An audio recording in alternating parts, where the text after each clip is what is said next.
நல்ல மனம், நல்ல கூர்மையான மனமா இருந்தாலும் நம்ம வார்த்தையில கடுமையான சொற்களை பயன்படுத்துவோம் அப்படின்னா மற்றவங்க நம்மளை விரும்ப மாட்டாங்க. நான் அடிக்கடி சொல்றதுதான் சாய்ஸ் ஆஃப் வேர்ட்ஸ். நீங்க எப்படி வேணா வார்த்தையை தேர்ந்தெடுத்துக்கலாம். ஒருத்தர் ரொம்ப அமைதியா இருக்கிறாருன்னா எப்படி சொல்லலாம்? சார் பசு மாதிரி ரொம்ப சாஃப்ட், சார் மாடு மாதிரின்னு சொல்லுங்க. பசுவுக்கும் மாடுக்கு என்ன பெரிய வித்தியாசம் இருக்கு? ஒண்ணுமே இல்லை, ரெண்டும் தமிழ் தான். சார் பசு மாதிரி சாகுனா ஒத்துக்குவான், சார் மாடு மாதிரி அப்படின்னா ஒத்துக்குவாங்க. Choice of words. வார்த்தையை கரெக்டா நம்ம தேர்ந்தெடுக்கணும். வாக்கினிலே இனிமை வேண்டும். நீ எது சொல்றியோ அதை சொல்லும் போது இனிமையோடு மற்றவங்களுக்கு சொல்றதுக்கு பழகணும். மனதில் உறுதி வேண்டும். வாக்கினிலே இனிமை வேண்டும். சார் முட்டாள்னு திட்டினாலும் ஒரே அர்த்தம் தான், அவர் குழந்தை மாதிரின்னு சொன்னாலும் ஒரே அர்த்தம் தான். 75 வயசான எருமையை பார்த்து நீ குழந்தை மாதிரின்னு சொன்னா என்னங்க அர்த்தம்? முட்டாள்னு சொன்னாலும் அதே அர்த்தம் தான். பட் நாம ஜாக்கிரதையா இருக்கணும். சார் குழந்தை மாதிரி அப்படின்னு பேசாம போயிட்டே இருக்கணும். வாக்கினிலே இனிமை வேண்டும். அப்புறம் நினைவு நல்லது வேண்டும். நெருங்கின பொருள் வசப்பட வேண்டும். இன்னைக்கு நீங்க எவ்வளவு லட்சம் ரூபாய் கொடுத்து எத்தனையோ குருமார்கிட்ட ட்ரைனிங் கிளாஸ் போறீங்க. நான் ஒரு சேலஞ்ச் பண்றேன். அந்த சேலஞ்சை நீங்க லைஃப்ல அவங்க கிட்ட பண்ணி பாருங்க. மனுஷனுடைய மனசுல கெட்ட எண்ணம் தோணாம இருக்கிறதுக்கு வாய்ப்பு இருக்குதா?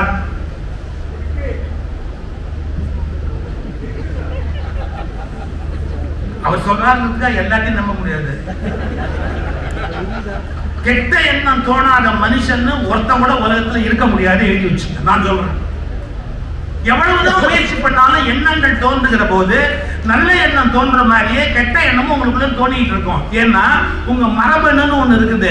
இந்த மரபணு ஜெனட்டிக்ஸ்ல நீங்க எத்தனாவது பரம்பரையில எங்கேருந்து வர்றீங்களோ அதுக்கு தகுந்த பிஹேவியர், அதுக்கு தகுந்த திங்கிங், அதுக்கு தகுந்த தாட்ஸ் உங்களை அறியாமையே உங்களுக்கு உள்ளே வந்து கொப்பளிச்சுட்டு வரும். இது ஒரு சினிமால ஒரு படத்துல கமலஹாசன் சொல்லி காட்டுவாரு, என்ன அனாவசியமா சீண்டாது, எனக்குள்ள ஒரு மிருகம் இருக்குது.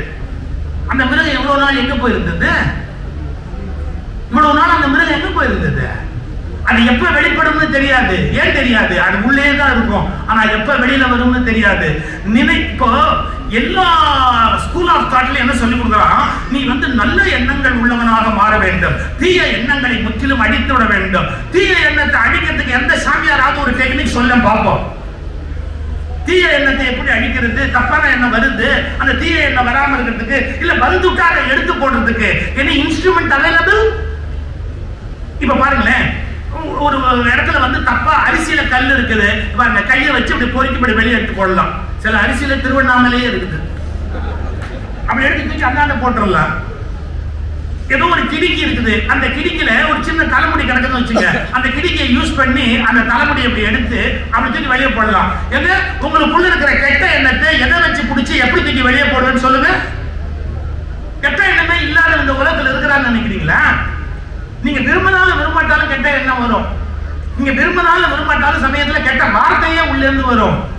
நல்ல வேளை நமக்குள்ள ஒரு லேயர் இருக்கு. அதாவது ஸ்டெபிலைசர் வச்ச மாதிரி, பவர் பிளக்சுவேஷன்ல காப்பாற்றுறதுக்கு ஒரு ஸ்டெபிலைசர் வச்ச மாதிரி நமக்குள்ள ஒரு ஸ்டெபிலைசர் இருக்கிறதால அது வெளியே வரல, அவ்வளவுதான். அந்த ஸ்டெபிலைசர் அவுட் ஆயிட்டா மனநல மருத்துவமனைக்கு போக வேண்டியதுதான். ஏன்? அவங்க எல்லாத்தையும் ஓப்பனா அப்படியே பேசிடுவாங்க. மனசுல என்ன இருக்கோ அது எதையுமே சொல்ல மாட்டாங்க. அந்த திருட்டு பைய வராம அப்படின்பாங்க. நாம நினைச்சுக்குவோமே ஒழிய சொல்ல மாட்டோம். இனிமே சொல்ல ஆரம்பிச்சோம்னா நாமளும் மனநல மருத்துவமனைக்கு போக வேண்டிய அவசியம் கட்டாயமா வந்துடும். ஏன்னா நம்ம ஸ்டெபிலைசர் இன்னும் பிரமாதமா ஒர்க் பண்ணுது. அதாவது என்ன நினைக்கிறோமோ அதை சொல்லாதபடியே தடுக்கிறதுக்கு நமக்குள்ள ஒரு வலிமையான ஒரு இன்ஸ்ட்ருமெண்ட் காத்துக்கிட்டு இருக்குது.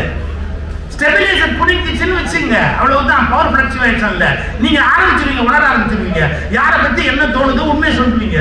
நான் ஏதோ ஒரு படத்துல சுப்பையா சொல்றாரு, ஒரு வார்த்தை சொல்லிக்கிட்டுமா, ஒரு வார்த்தை சொல்லிக்கிட்டுமா, ஒரு வார்த்தை சொல்லிக்கிட்டுமா அப்படிம்பார்.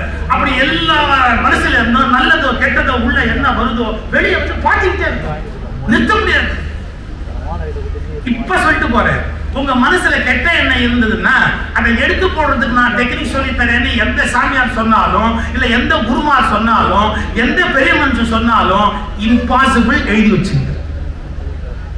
அப்ப அது என்னதான் பண்றது? அந்த கெட்ட எண்ணத்தை நம்ம ஏதாவது வேற ஏதாவது பண்ண முடியாதா? அது உள்ளதான் இருக்குமா? இல்ல, ஒரே ஒரு வழிதான் இருக்குது. ஒரே ஒரு வழிதான். என்ன வழி தெரியுமா? ஏகப்பட்ட நல்ல எண்ணங்களை நீங்களா வளர்த்துக்கிட்டீங்கன்னா உள்ள இருந்தாலும் வளர முடியாதபடி அது நசுங்கி போகுமே ஒழிய அதனால அழிய முடியாது.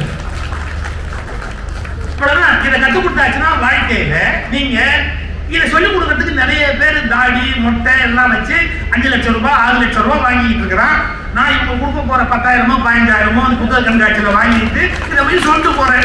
இந்த பைத்தியக்காரத்தனுக்கு தான் என்ன திட்டுறான், அவ்வளவுதான் வித்தியாசம். நானும் ஒரு மொட்டை கிட்ட அடிச்சு தாடி கிட்டி வச்சேன்னு வச்சுங்க, 5 லட்சம் ரூபாய் ஒரு கிளாஸுக்கு கொடுக்கணும்னா நானும் பெரிய ஆளா ஆயிடலாம். ரொம்ப ஈஸி. அது தாடி தானாவே வளரும், மொட்டை தான் செலவு பண்ணி அடிக்கணும். Very easy.